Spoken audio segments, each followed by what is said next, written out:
भारत में राम के बगैर कोई काम नहीं होता। जगते हैं राम, सोते हैं राम, चलते हैं तो राम, भोजन करते हैं तो राम, और अंतिम यात्रा भी निकलती है तो राम। भारतीय जीवन पद्धति में राम के बगैर कोई काम नहीं होता है। हम सब जानते हैं भारत में राम के बगैर कोई काम नहीं होता।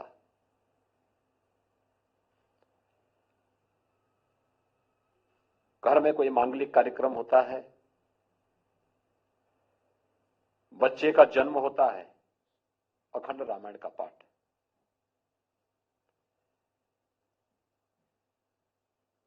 कोई शुभ कार्य होता है, राम नाम संकीर्तन। जगते हैं राम, सोते हैं राम, चलते हैं तो राम, भोजन करते हैं तो राम, और अंतिम यात्रा भी निकलती है तो राम। यानी भारतीय जीवन पद्धति में राम के बगैर कोई काम नहीं होता है। और दुनिया के अंदर अकेला उदाहरण है। लगभग 500 वर्षों तक कभी भी से राम जन्मभूमि का मुद्दा दबा नहीं।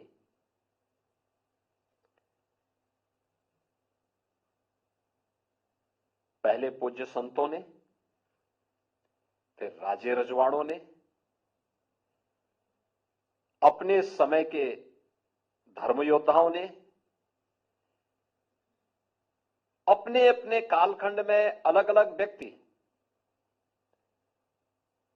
इसे अपना मुद्दा बना करके लड़ता रहा, भिड़ता रहा, बिना झुके, बिना रुके, बिना डिगे इस मिशन को लेकर के आगे बढ़ता रहा।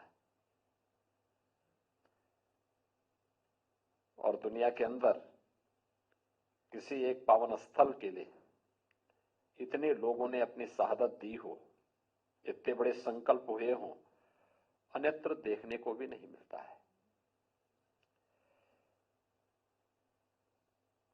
यह इसलिए हुआ क्योंकि राम के बगैर हमारा कोई काम ही नहीं होता।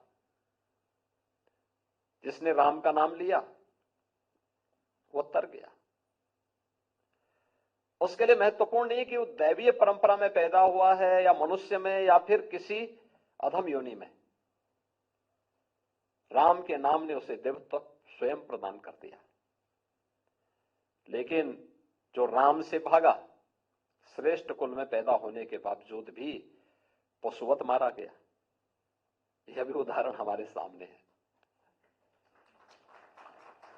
राम का नाम भजा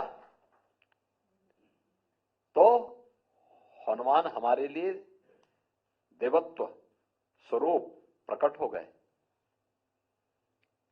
और राम से दूरी बनाई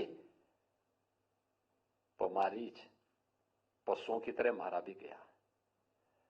मित्रों, ऐसे बहुत सारे उदाहरण हैं। और आज यहां पर प्रभु लगभग 500 वर्षों के बाद अपनी जन्मभूमि में, राम तो परमपिता परमेश्वर है,